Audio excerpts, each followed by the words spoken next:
संसार में ग्रहों की स्थिति को जाना कैसे जाए कि इस ब्रह्मांड में ग्रह हैं कहां। अब जैसे अगर मुझे पता चल, मेरे बारे में आपको पता करना हो कि मैं कहां हूं, तो आप कह सकते हैं कि मैं बनारस में हूं, मीनल पंजाब में हूं, अरुण घर में बैठे हैं, पशुपति भी घर में बैठे हैं। पशुपति कहां से हो तुम? तिरुपति से गुरुदेव। तिरुपति से।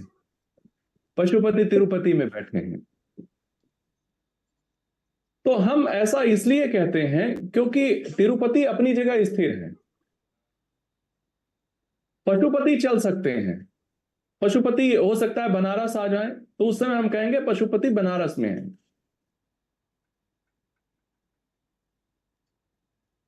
जितेंद्र नायक उड़ीसा में है, क्योंकि उड़ीसा स्थिर है। जितेंद्र नायक चल सकते हैं। तो जितेंद्र नायक अगर पंजाब पहुंचे तो हम कहेंगे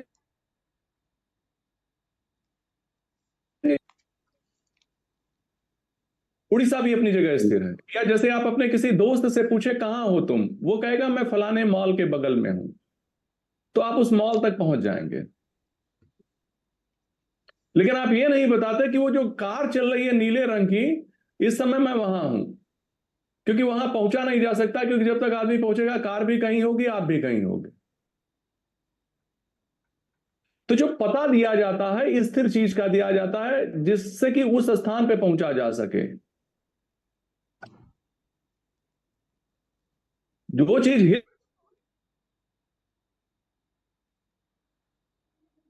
हिल डुल रह सकता,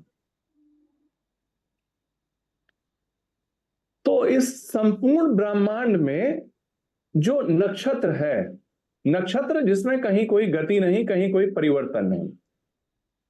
हमने कल ये देखा था कि जो नाड़ी वृत्त है वो भूमध्य रेखा के ऊपर एक कल्पित वृत्त है अनंत आकाश तक। और नाड़ी वृत्त ऐसा वृत्त जिसपे सूर्य नक्षत्र लोक में भ्रमण कर रहा है नवग्रहों के साथ।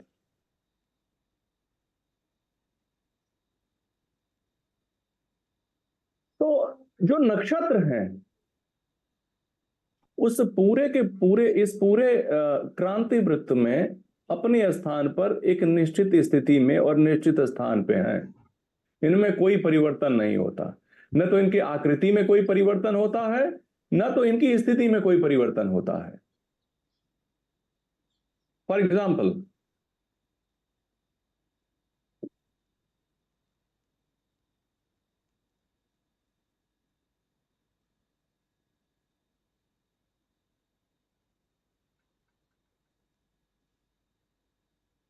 हालांकि आप लोग तेज हो और बहुत तेजी से सीख रहे हो, तो आप लोगों को धन्यवाद।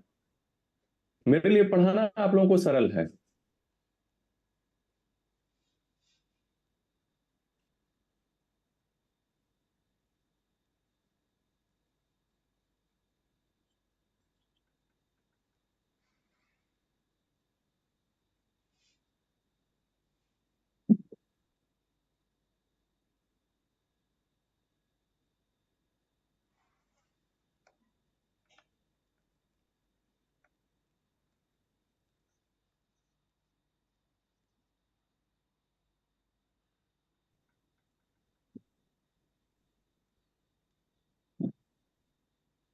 कल हमने देखा कि अगर आकाश में सारे पॉइंट्स हैं, point A, point B, point सी,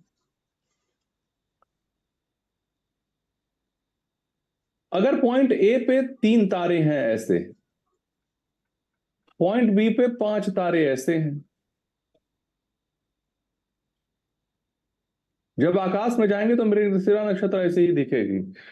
तो मैं आप लोगों को प्रतिदिन के आकाश का नक्शा भेजने का प्रयास करूंगा आगे चल के, जब मौसम खुल जाए और आप लोग मध्य रात्रि के आसपास खुले आकाश में एक बार जाया कीजिए, जब लाइटें बंद हो, जब घुप अंधेरा हो, तो आकाश को देखने का अभ्यास कीजिएगा, तो नक्षत्रों को पहचानने लगेंगे।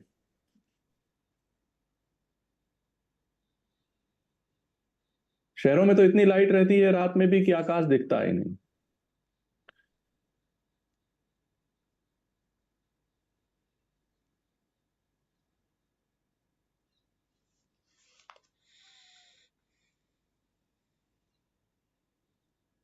हम अगर पॉइंट ए पे ये 3 तारा है, पॉइंट सी पे, तो ये 3 तारा स्थिर दिखता है, इसमें कोई परिवर्तन नहीं होता। ये पॉइंट सी पे 3 तारे ऐसे ही दिखेंगे हमेशा। पॉइंट बी पे अगर ये मृगशिरा नक्षत्र है, तो मृगशिरा नक्षत्र इसी रूप में हमेशा यहीं दिखेगी, इसी पॉइंट बी पे आकाश में, इसमें कोई परिवर्तन नहीं होता। ठीक उसी तरह पॉइंट ए पे अगर तारों का ये समूह स्थिर है, तो पॉइंट ए पे स्थिर ही रहेगा, इसमें कहीं कोई परिवर्तन नहीं होगा। यही नक्षत्र हैं। और इस तरह की क्रांति वृत्त में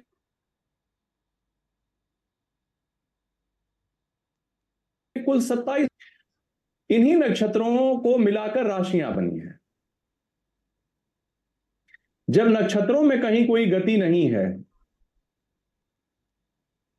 तो राशियों में गति होगी क्या? मीनल,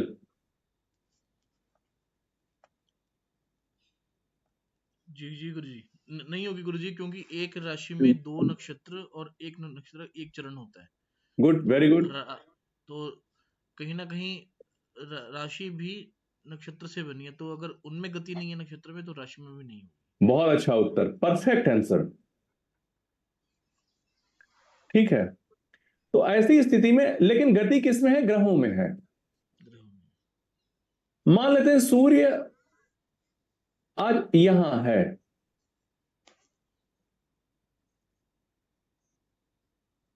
ये भी चमकते हुए पिंड हैं। ये जो तारा चमकते हुए, महर्षि पराशर ने कहा है कि आकाश में जो दीप्तमान तारा पिंडों का समूह है, जिसमें कहीं कोई गति नहीं होती, वो नक्षत्र है। और उसी में कुछ दीप्तमान ऐसे पिंड हैं जो इन नक्षत्रों को पकड़ते हुए जान पड़ते हैं, गतिशील हैं। जिसमें पकड़ लेने की शक्ति हो वो ग्रह है, ग्रहण करने की शक्ति हो वो ग्रह है। और ये सारे के सारे दीप्तमान पिंड इन नक्षत्रों को पकड़ते हुए जान पड़ते हैं।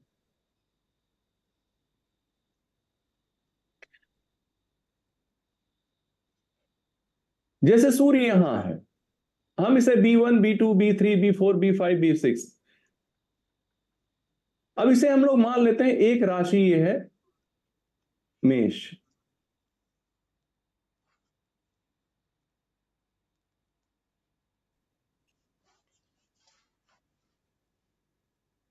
मेष राशि से लेके वृष राशि के बीच है कुल कितनी डिग्री होगी?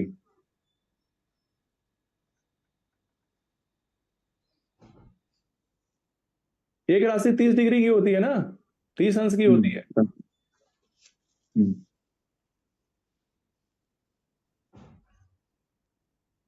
तो हम इसे कैसे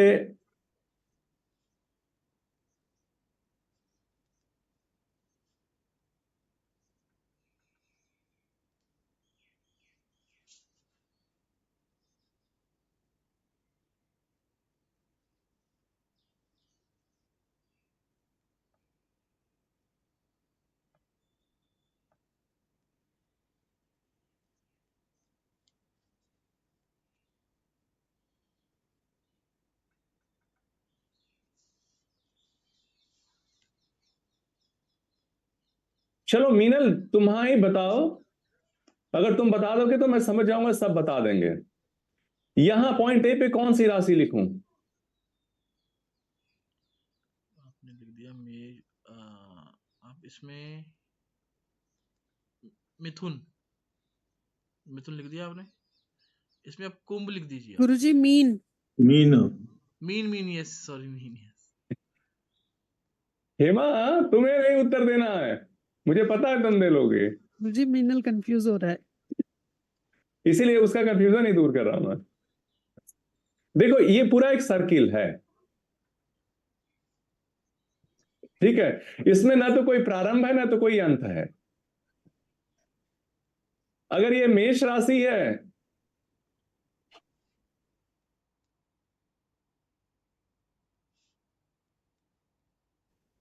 और इसके इधर मीन होगी, मीन के इधर कुंभ होगी, क्योंकि एक चक्र है और यहां से लेके यहां तक की जो दूरी है ना, ये पृथ्वी सबके केंद्र में है। तो एक राशि से लेकर के और दूसरे राशि के बीच का जो एंगुलर डिस्टेंस है, कोणीय विचलन है, ये है 30 डिग्री। अब कोई ग्रह यहां है मान लो,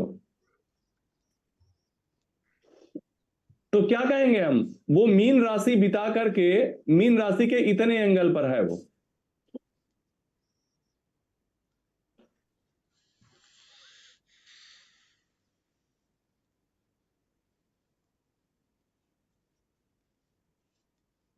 सपोज दैट कोई यहां से लेके यहां तक 30 डिग्री है, 30 डिग्री है यहां से लेके यहां तक।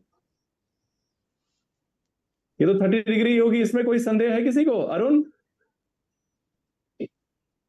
नहीं गुरुदेव 30 डिग्री होगी। 30 डिग्री होगी ना?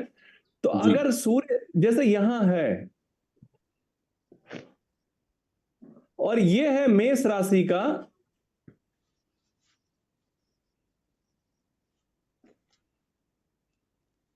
दस डिग्री रख लें।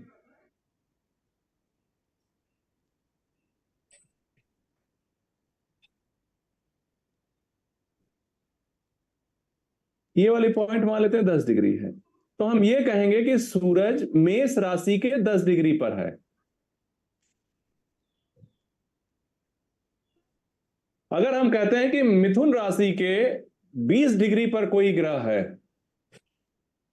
या वृषभ राशि के 15 डिग्री पर कोई ग्रह है, तो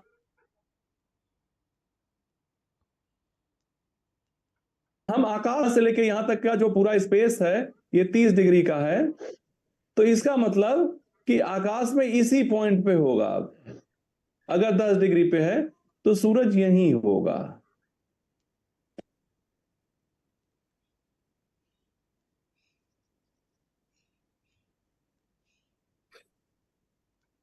तो वास्तव में जो ग्रह स्पष्ट दिए होते हैं पंचांग में, वो आकाश में उनकी स्थिति को बताने के लिए दिए होते हैं कि इस समय वो ग्रह आकाश में कहां है, किस स्थान पे है। इन राशि और नक्षत्र के माध्यम से हम जान पाते हैं। गुरुदेव अरुण बोल रहा हूँ, एक हाँ। छोटा सा कंफ्यूजन था मुझे। गुरुदेव हाँ। अगर कोई जैसे मान लीजिए सूर्य जो आप बता रहे हैं, अगर ये मेष में 15 डिग्री पे रहा तो 30 डिग्री के अकॉर्डिंग फिर ये वृषभ में 15 डिग्री पे आएगा ना, मतलब 15 से 15 ऐसे आएगा। नहीं, वो चलता रहेगा ना। ये चूंकि हमने ये देखा कि ग्रह जो हैं ये चलायमान हैं, ये चलते रहते हैं, राशियां सब स्थिर हैं। तो ये चलता हुआ सूरज कभी यहां होगा, कभी यहां होगा, कभी यहां होगा, कभी यहां होगा।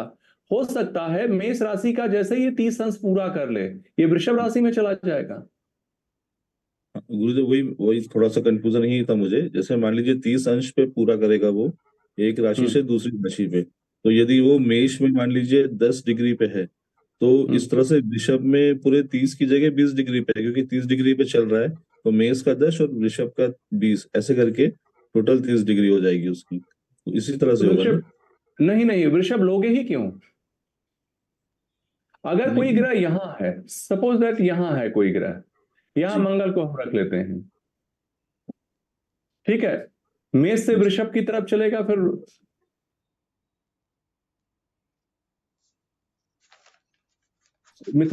यहां पर कोई ग्रह है, तो तुम ये कहोगे ना कि मेष राशि के 10 अंश पे है ये ग्रह, 10 डिग्री पे है।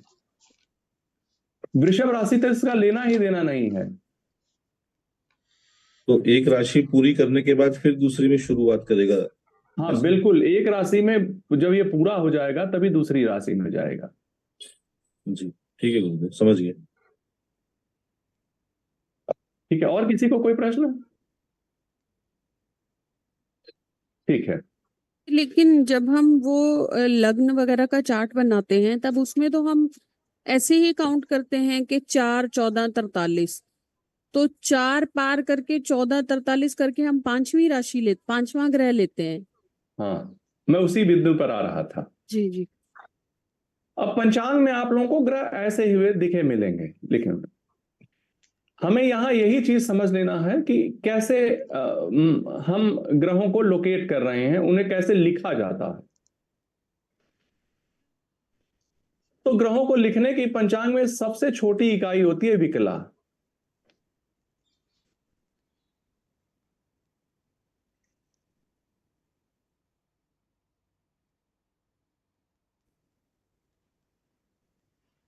जिसे हम सेकंड भी कह सकते हैं। 60 विकला बराबर 1 कला होती है।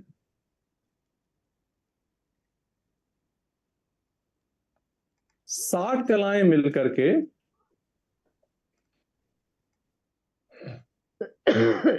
एक अंश बनाते हैं।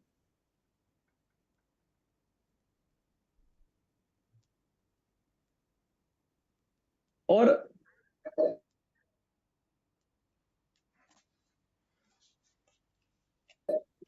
एक राशि बनती।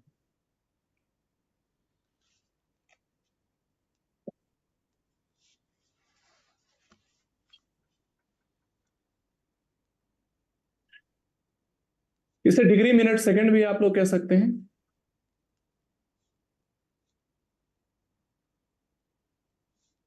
अब पंचांगों में हमेशा गत मान दिया रहता है। गत मान, गत मान का मतलब बीता हुआ मान। यदि पंचांग में लिखा है सूर्य,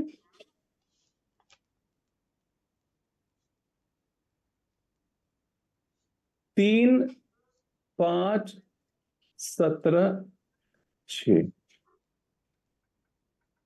ध्यान रखना है हम लोगों ने बताया था 12 राशियों के विषय में कि आगे चलकर हम इन राशियों को केवल अंकों में ही व्यक्त करेंगे। जैसे मेष, वृष, मिथुन, कर्क, सिंह। ध्यान रखना है इन राशियों का अपना स्वभाव होता है, ग्रहों का अपना स्वभाव होता है।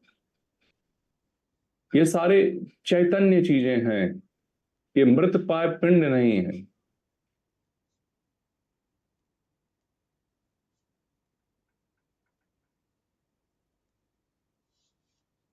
ये 12 राशियां हैं। कन्या,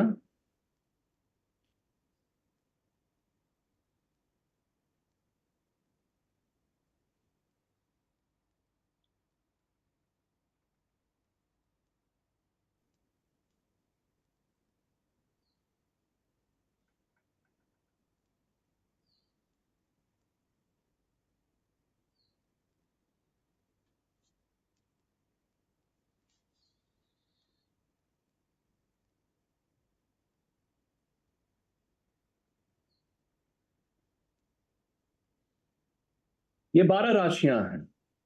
इनको क्रमशः एक अंक दे दिया गया है।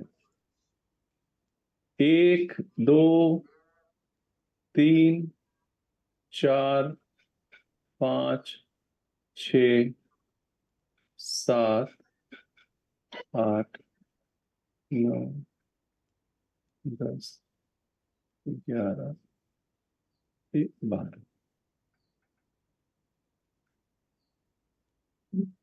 अब हमें जैसे हमने 3 लिखा तो 3 का मतलब हो गया मिथुन राशि। अगर हमने 5 लिखा तो 5 का मतलब क्या हो गया? सिंह राशि। सिंह राशि। अगर हमने 10 लिखा तो इसका क्या मतलब हो गया? मकर राशि। गुड, क्लियर हो गया ये। अब यहां समझने का विषय है, पंचांगों में गत मान लिखा रहता है। गत मान मतलब वो बीत गया है।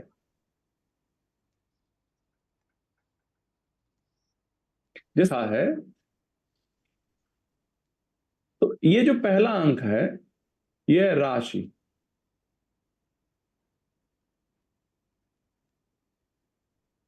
ये जो है दूसरा संख्या, इसे हम कहेंगे अंश।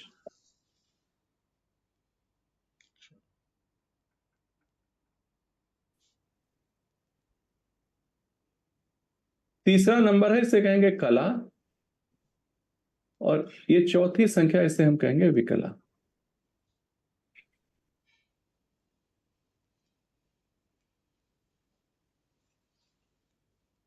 और पढ़ेंगे ऐसे, उल्टा नहीं पढ़ेंगे। हम कहेंगे सूर्य 3 राशि 5 अंश 17 कला और 6 विकला का भोग कर चुका है, यानी इसके आगे बढ़ चुका है।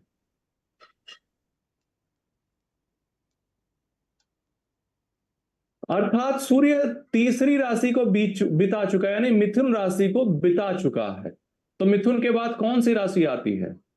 कर्क गुरुदेव। कर्क राशि आती है। तो ऐसी स्थिति में हम कहेंगे कि सूर्य कर्क राशि के 5 अंश 17 कला और 6 विकला पर है।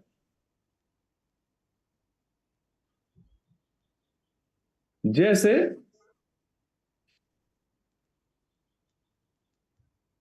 वृष के बाद मिथुन है, ये मिथुन के बाद ये कर्क है, कर्क के बाद सिंह है, सिंह के बाद कन्या है, कन्या के बाद तुला है, तुला के बाद वृश्चिक है, वृश्चिक के बाद धनु है।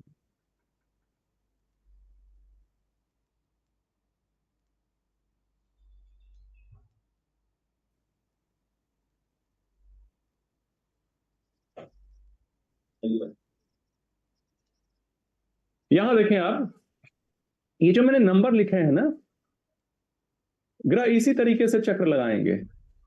मेष के बाद वृषभ में, वृषभ के बाद मिथुन में, मिथुन के बाद कर्क में, कर्क के बाद सिंह में, सिंह के बाद तुला में, कन्या के बाद तुला में। इसी तरीके से एक राशि का भोग करने के बाद ग्रह दूसरी राशि में प्रवेश कर जाते हैं। अगर हमने कहा कि और ये जो राशि है यहीं समाप्त हो जाएगी, यहां से लेके यहां तक, जैसे 3 का मतलब मिथुन राशि, 4 का मतलब कर्क राशि, मिथुन से लेके और कर्क के बीच ये जो डिग्री है ये है 30 डिग्री।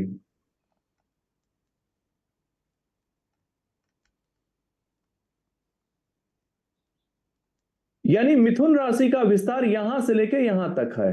और हमने अगर लिखा कि मिथुन राशि बीत गई है, गत मान का मतलब बीत गई है, तो मिथुन राशि बीत गई तो कौन सी राशि आ गई?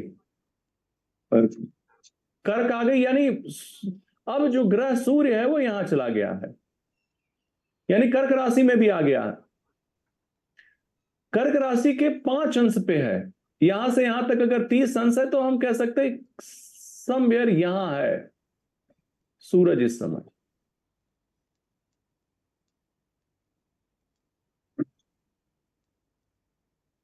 अर्थात मिथुन राशि बिता करके सूर्य ने कर्क राशि के 5 अंश 17 कला और 6 विकला को भोग लिया है।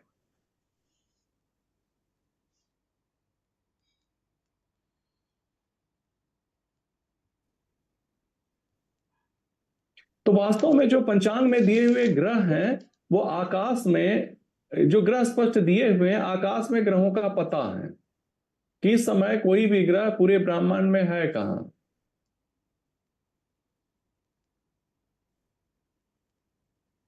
क्या ये आप लोगों को स्पष्ट हो गया? जी गुरुदेव। किसी भी प्रकार का कोई भ्रम? नहीं गुरुदेव। Meenal, is it clear to you? जी गुरुदेव। कामेश्वरी जी, आपको क्लियर हो गया होगा। आप दक्षिण भारत में लोग बहुत मेधावी होते हैं, भाषा की दिक्कत होने के बाद भी काफी तेजी से आप समझती हैं।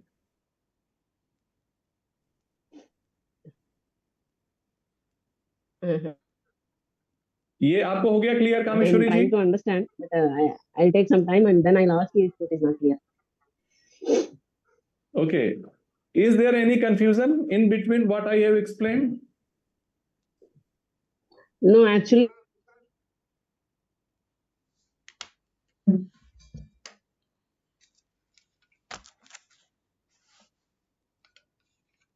I am unable to hear you.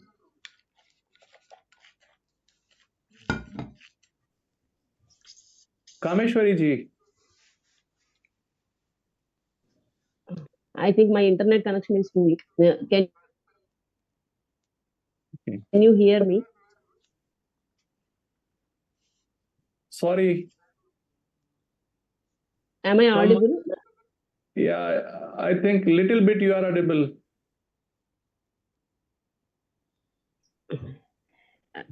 Continue, please.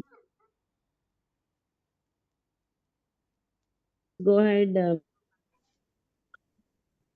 तो अब इस स्थिति में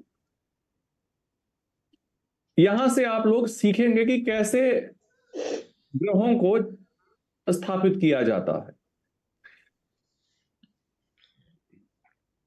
स्थापित करने के लिए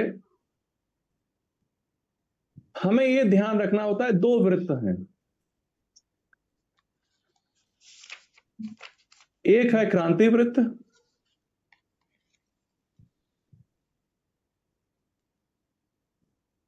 और एक है नाड़ी वृत्त।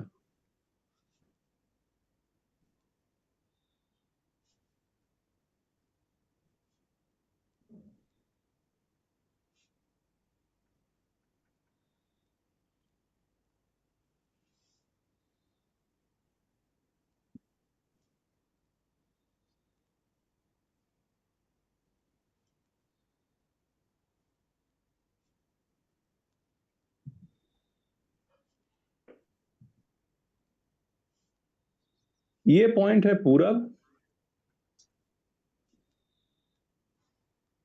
ये पॉइंट है पश्चिम।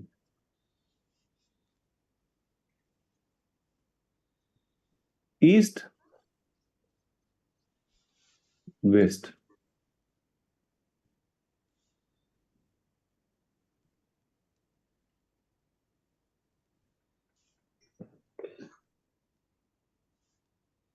आप में से सभी लोग इस चक्र से परिचित होंगे, सबने इसे देखा होगा।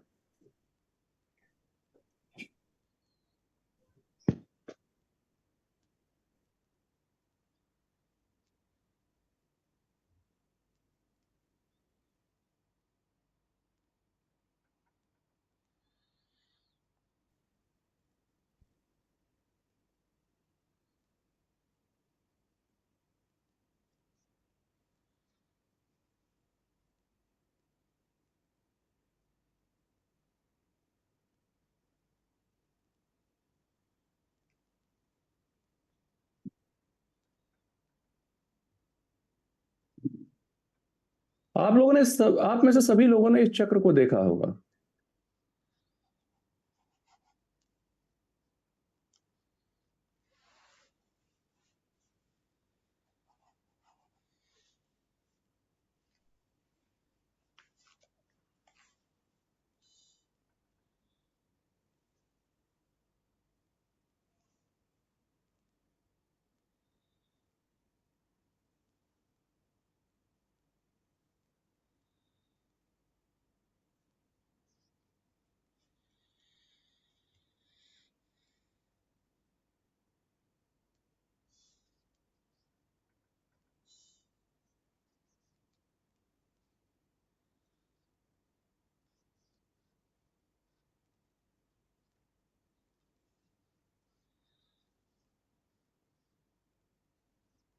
इसे कहते हैं राशि चक्र।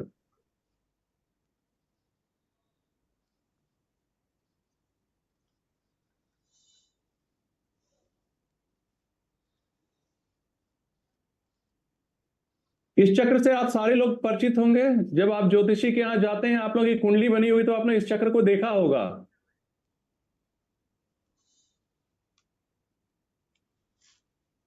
ये चक्र और कुछ नहीं, इसी ब्रह्मांड का नक्शा है।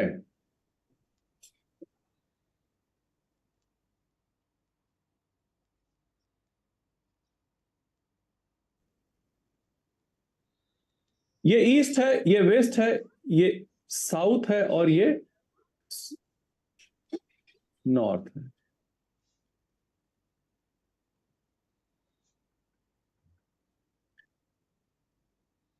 थोड़ा सा आप लोग सही हो जाएंगे तो यहीं पे वास्तु की कुछ चीजें, ग्रहों के परिचय में आप लोगों को मैं बता दूंगा, क्योंकि वो भी जीवन में आवश्यक है जानना।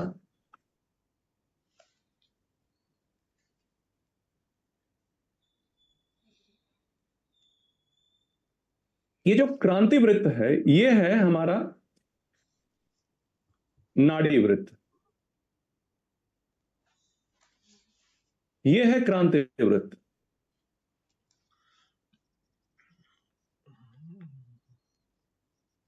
तो वास्तव में जो क्रांति वृत्त है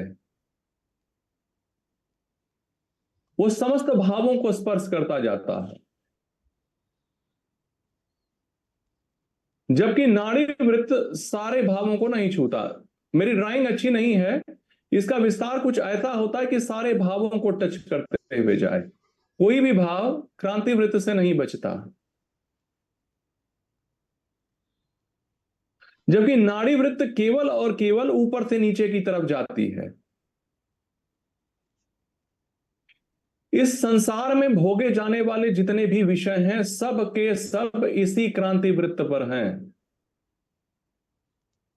ये जो 27 नक्षत्र हैं और 27 नक्षत्र के 108 चरण हैं, इन 108 चरणों में संसार की सभी ज्ञात और अज्ञात विषय हैं स्थित, और उनमें जो चलने वाले ग्रह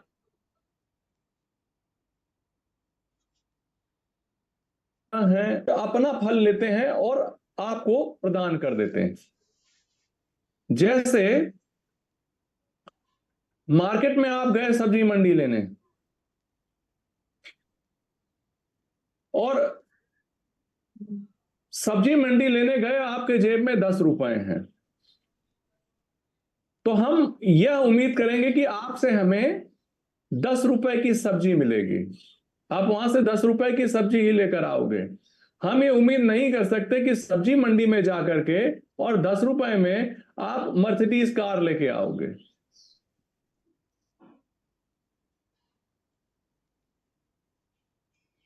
आप मॉल में गए हैं तो वहां हम ये उम्मीद करेंगे कि और आपके पास 10,000 रुपए हैं, तो मॉल में जो स्थित चीजें हैं उन्हीं में से 10,000 रुपए से कोई चीज लेकर के आओगे। अब मैं आपसे उम्मीद करूं कि वहां जाके संकट मोचन की प्रसाद आप लेकर आओगे, तो ऐसा नहीं होगा। तो ये जो राशियां हैं इनके अपने स्वभाव हैं, और ग्रह का अपना स्वभाव। कौन गया है लेने? अब अगर कोई लड़की गई है खरीदारी करने मॉल में या बाजार में गई है कहीं, तो वो अपने अनुरूप चीज खरीदेगी या अपनी मन स्थिति के साथ खरीद के आपके लिए लेकर आएगी। आपकी पत्नी गई है तो वो अलग तरीके से लेके आएगी। आपका बेटा गया है तो आपके लिए अलग तरीके से, क्योंकि स्वतंत्र है वो। और क्या खरीदेगा ये इस बात पे निर्भर करता है कि उसके जेब में कितना पैसा है।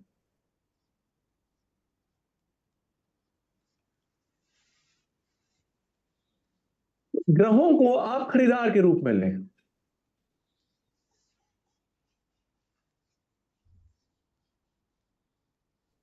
हालांकि इसे लीजिएगा नहीं, भगवान मुझे क्षमा करें, केवल समझाने के लिए कह रहा हूं। उस स्थान पे कुछ विशेष गुण हैं, और जो वहां पहुंचा है उसके अंदर भी कुछ विशेष गुण हैं।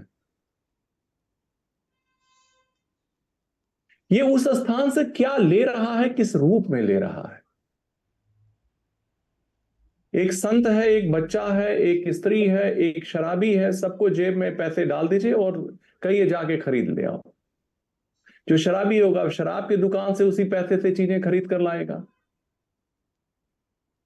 जो संत है वह जाएगा तो मंदिर में चढ़ावा चढ़ाएगा, वहां से प्रसाद लेकर आएगा।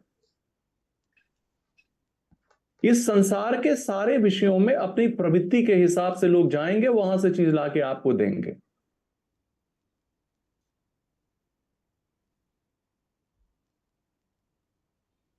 तो बाजार स्थिर है, मॉल स्थिर है, खरीदार स्थिर नहीं है। ये जो संसार के सारे विषय हैं, अगर यहां मरने वाला स्थान है तो ये मरने वाला स्थान यहां निश्चित है। पैसे देने वाला स्थान यहां है तो पैसे देने वाला स्थान यहां निश्चित है। सुख देने वाला स्थान यहां है तो सुख देने वाला स्थान निश्चित है। आपका जो ग्रह है वो कहां पहुंच गया है? मरने वाले स्थान में चलते चलते पहुंच गया है, सुख देने वाले स्थान में पहुंच गया है, बच्चे पैदा करने वाले स्थान में पहुंच गया है, शादी वाले स्थान में पहुंच गया है। अपने स्थान विशेष के फल को वो आपको देता रहेगा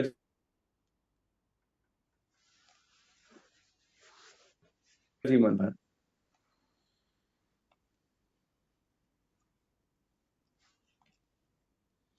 ये मैं केवल समझाने के लिए कह रहा हूं आप लोगों को।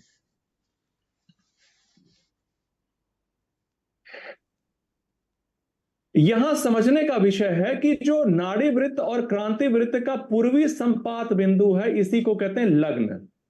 यह है आपकी लग्न।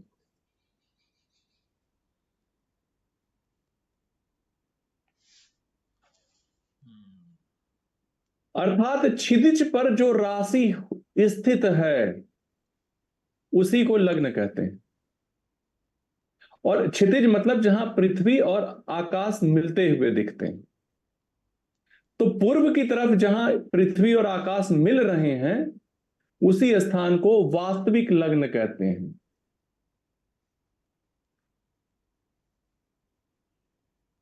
और अगर इसे सैद्धांतिक भाषा में हम कहें तो क्रांति वृत्त और नाड़ी वृत्त के पूर्वी संपात बिंदु को लग्न कहते हैं, प्रथम लग्न कहते हैं।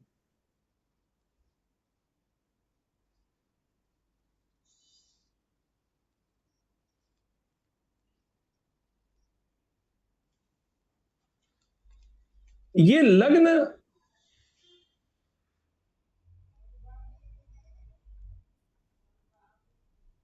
ये 24 बार पूरा चक्र घूम जाता है 24 घंटे में।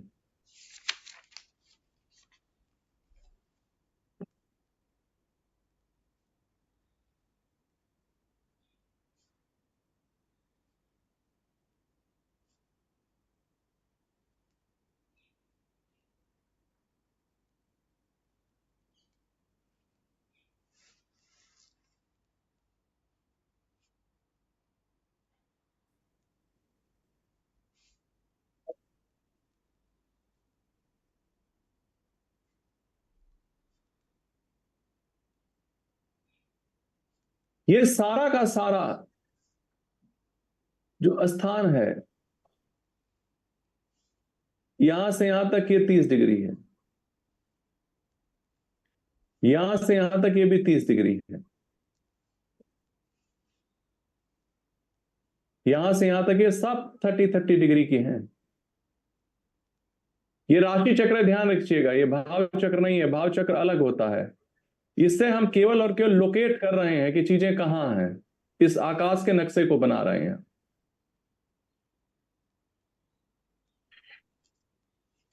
तो ये जो मानते हैं यहां पे मेष राशि है,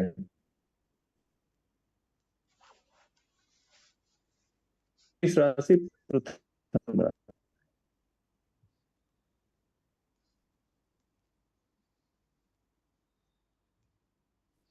और ये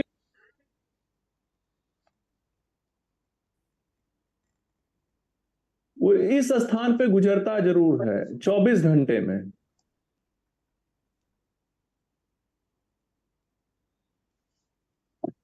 तो मन में प्रश्न उठता है एक यहां कि जब ये सारी चीजें स्थिर हैं, ये सारी चीजें स्थिर हैं, तो ये घूम क्यों रही हैं यहां? किसी के मन में प्रश्न नहीं आया ये? हमने कहा नक्षत्र स्थिर है, राशियां स्थिर हैं, तो हर 2 घंटे में बदल क्यों रही हैं यहां?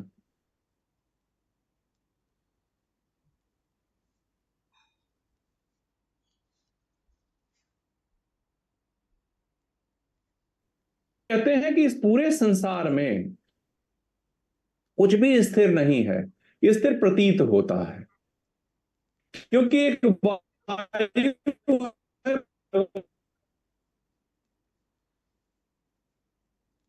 इस प्रवाह नाम वायु के प्रभाव ही इस संसार में सारी चीजें करती हैं। गुरुदेव आवाज कट रही है आपकी। आवाज फिर कट रही है। जैसे आप यहाँ, क्या मेरी आवाज अब आ रही है? जी अब आ रही। एक प्रवाह नामक वायु है जो संसार में समस्त पिंडों को चलाए हुए है।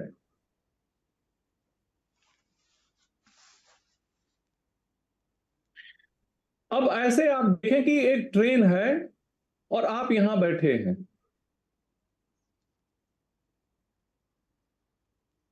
ट्रेन में सीटें हैं,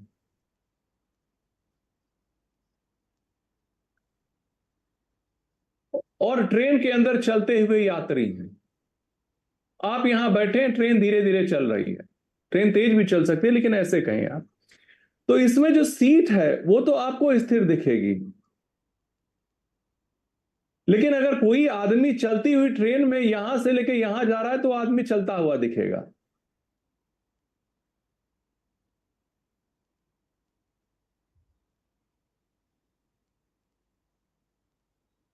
अगर जीवन कोच में 17 नंबर की सीट में कोई परिवर्तन नहीं होगा, वो B1 कोच में जब आप जाएंगे तो 17 नंबर की मिल जाएगी। लेकिन इसमें जो चलने वाला यात्री है,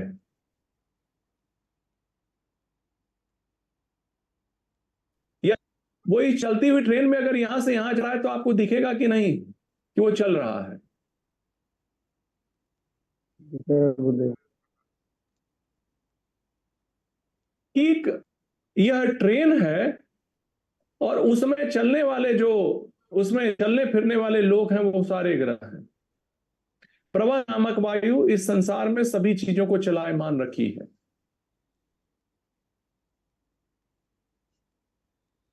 और उसी का यह प्रभाव है कि जो नाड़ी चक्र है,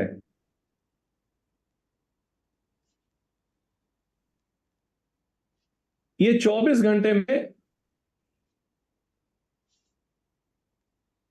इस चक्र को पूरा कर लेता है। गुरुजी नाड़ी चक्र या क्रांति चक्र? हाँ सॉरी मां, क्रांति चक्र, क्रांति वृत्त।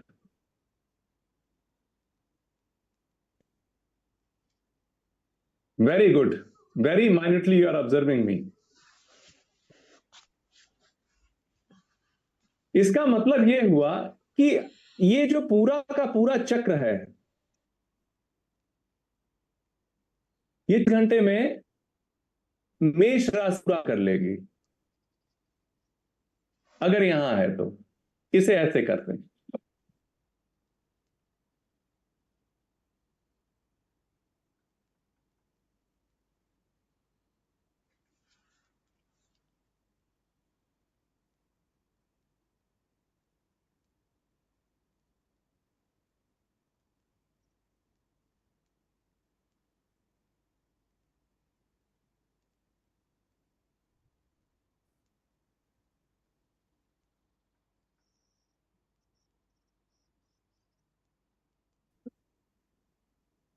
मेष राशि, ये 12 भाव हैं।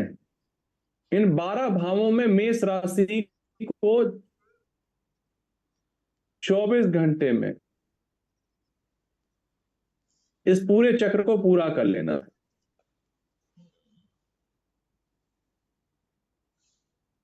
तो ऐसी स्थिति में मेष राशि यहां कितने देर तक रहेगी? 2 घंटे तक। गुरुजी 2 घंटे। 2 घंटे। 2 घंटे रहेगी। जी 24 घंटे में 12 भावों को तय करना है, तो एक भाव को पूरा, एक भाव में उसे 2 घंटे मिले रहने के लिए। जी ये लिखा ऐसे जाता है, लिखते हैं एक मेष है, ये वृषभ राशि हो गई, ये मिथुन, कर्क, सिंह, कन्या, तुला, वृश्चिक, धनु, मकर, कुंभ, मीन। ये 12 राशियां हैं।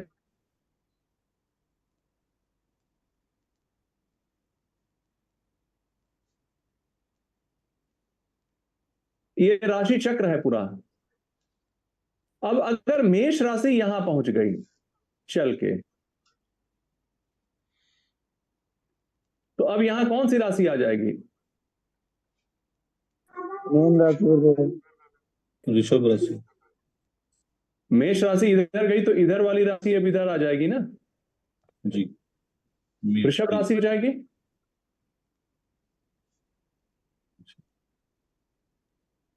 ठीक है। अब अगर ये वृषभ राशि इधर आ गई तो अब कौन सी राशि यहां आ जाएगी? मिथुन।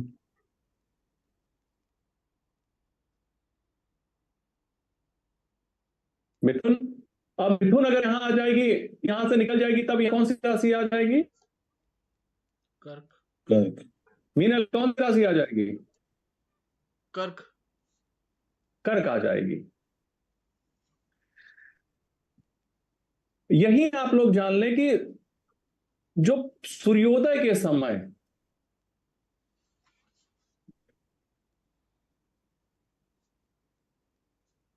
सूर्योदय के समय सूर्य जिस राशि पर हो,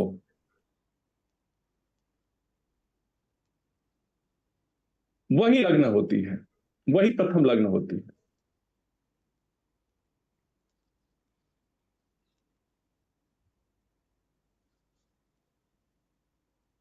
जैसे अगर यहां लिखा है सूर्य,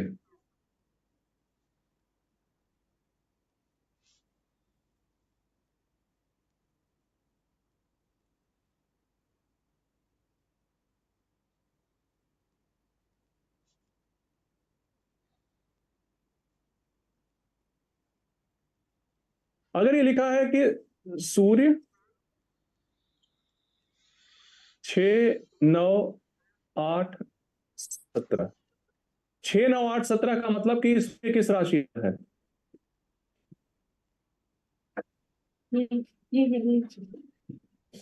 6 9 8 17 का मतलब सूरज किस राशि पर है? तुला में। तुला तुला में। राशि तुला में राशि में होगा। कन्या राशि। और कन्या वाले हाथ उठाएं, तुला वाले हाथ उठाएं। तुला। तुला में गुरुदेव। तुला गुरुदेव तुला।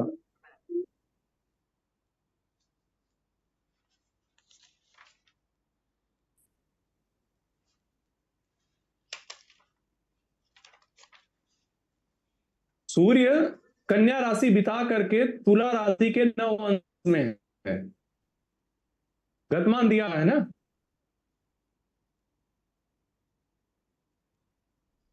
तो ऐसी स्थिति में अगर सूर्य तुला राशि में है, तो सूर्योदय के समय सूर्य पूरब में उदित होता है सूर्य, तो सूर्योदय समय सूर्य यहां होगा, तो सूर्य जिस राशि पर होगा वही राशि लग्न बन जाएगी।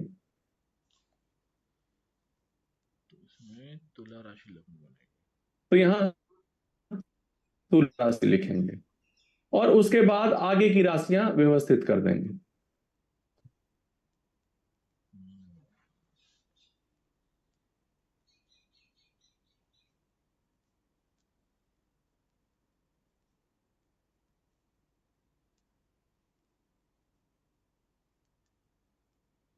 और लिख देंगे सूर्य को यहां।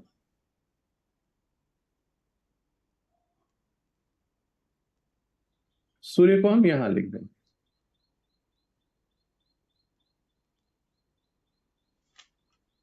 अब एक उदाहरण से हम मानते हैं कि सूर्य 6 बजे है, सूर्योदय 6 बजे हुआ है, तो इसका मतलब सूर्य जिस राशि पर होगा सूर्य यहां होगा। सूर्य यहां कितने घंटे रहेगा, कितना समय रहेगा? 2 घंटे। 2 घंटे। 2 घंटे बाद सूर्य यहां आ जाएगा।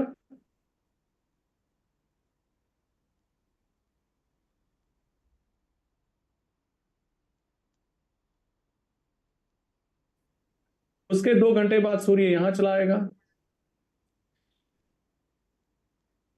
लगभग हर 2 घंटे बाद सूर्य अपनी स्थिति में परिवर्तन करता चला जाएगा।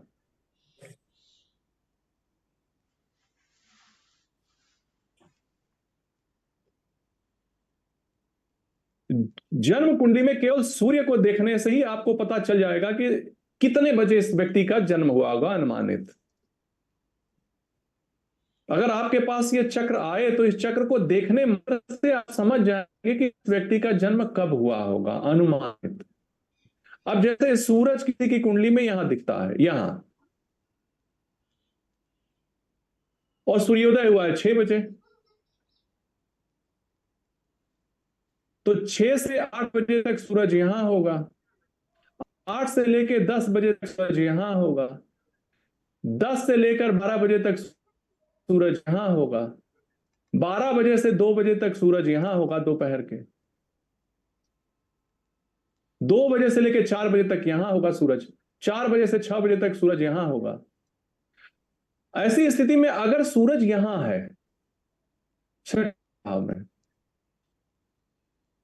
ये पूरा हिस्सा का मतलब दिन का है। ये है दोपहर, दोपहर में सूरज यहां होगा, उसके शाम की तरफ ये पूर्वाह्न में यहां होगा, सूर्य शाम को यहां होगा, यहां से होगा सूर्यास्त, यहां ठीक आधी रात हो जाएगी, मध्य रात्रि,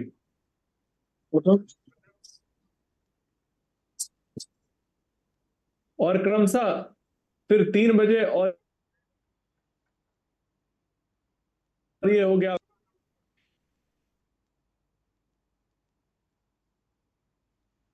इस आदमी का अनुमानित जन्म समय क्या होगा?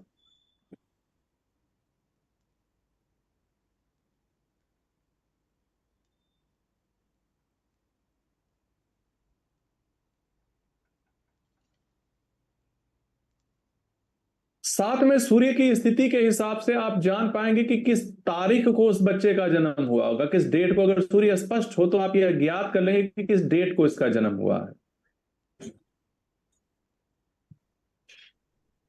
सूर्य की स्थिति जब मैं पढ़ाऊंगा आपको सूर्य के विषय में तो विस्तार से सारी चीज बताऊंगा। कहने का तात्पर्य है कि किसी भी व्यक्ति का सूर्य अगर चौथे भाव में है, मीनल जी,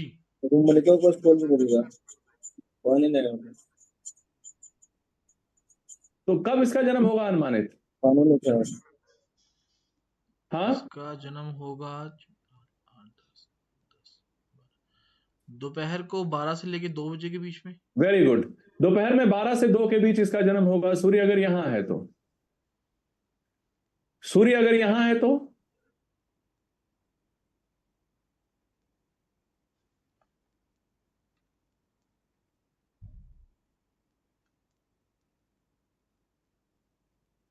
गुरुजी आपका कर्सर नहीं दिख रहा, आप किस भाव के लिए पूछ रहे हैं?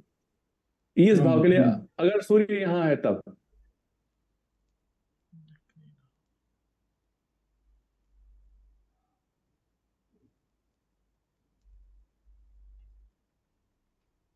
गुरु पता नहीं चल रहा आप कौन से भाग पे कह रहे हैं, तो उन्हें ये नहीं दिख रहा है क्या?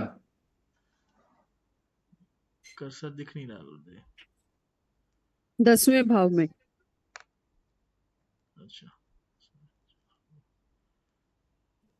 अगर सूर्य चौथे भाव में यहां है तो अब दिखा? अब दिख गया, अब दिख गया।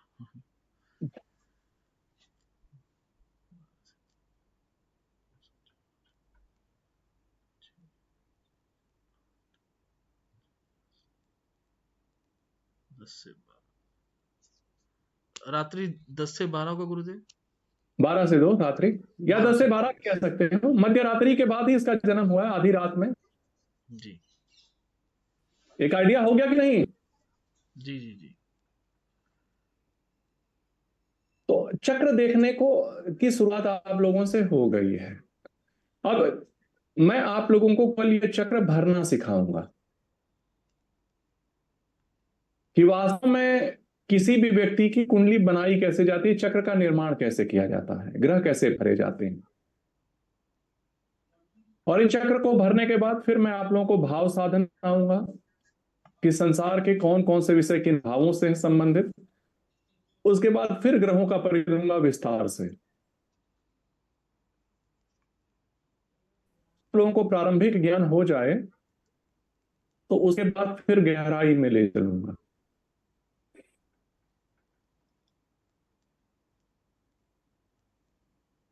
तो आज के लिए इतना ही।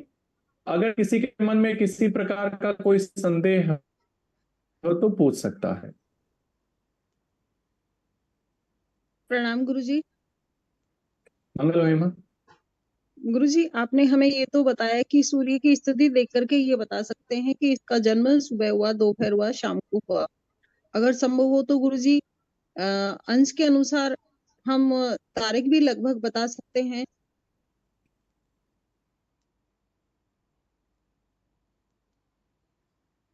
हाँ अगर बिल्कुल, हो तो कल जानकारी मिल जाएगी।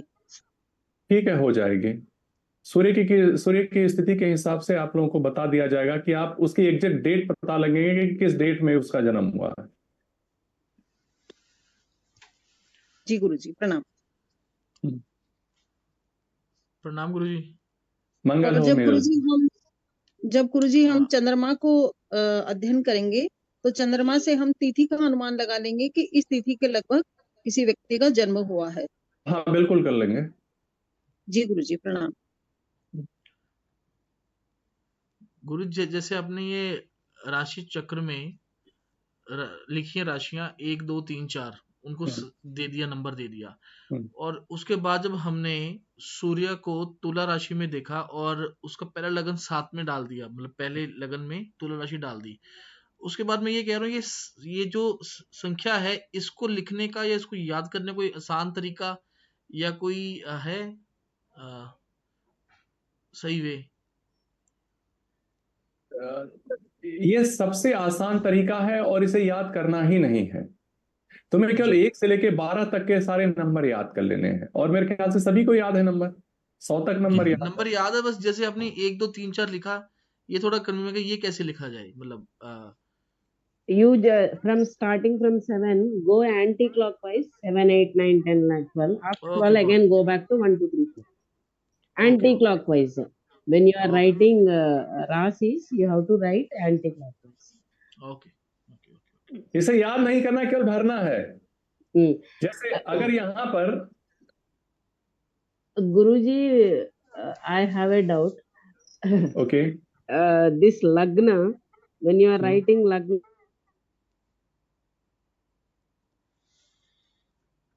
at the 7, that part is not very clear to me. Can you just briefly tell me? Okay. Like, what is that lagna? Like, how do we do? You are saying it is the Rasi in which Surya is there at the time of Suryodaya, sunrise. Is